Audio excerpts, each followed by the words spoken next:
জীবাণুনাশক সম্পূর্ণ কিছু দিয়ে ঘর ওয়াশ করা হলো। আপনার জীবাণুনাশক দেওয়ার উপকারিতা এটাই যে ঘরের ভিতরে যে ভাইরাস থাকে যেগুলো হাঁস মুরগির উপর আক্রমণ করে ওগুলো মারা যায়। প্রতি 2 দিন 3 দিন পর পর সব কিছু ময়লা পরিষ্কার করে ওয়াশ করে তারপর এরকম জীবাণুনাশক দেওয়া হয়। শুরু করছি কেবল নতুন করে, শিখতেছি, বড় ভাই বিরাদারের পরামর্শে শিখতেছি কীভাবে কী দিতে হয়।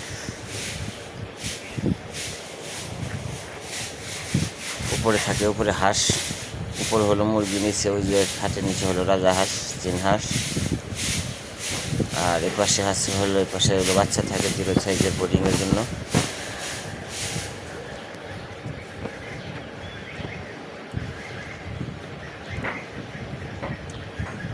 সম্পূর্ণ পরিষ্কার পরিচ্ছন্ন রাখতে হয়। হাঁসের মুরগির ফার্ম অবশ্যই পরিষ্কার পরিচ্ছন্ন রাখতে হবে।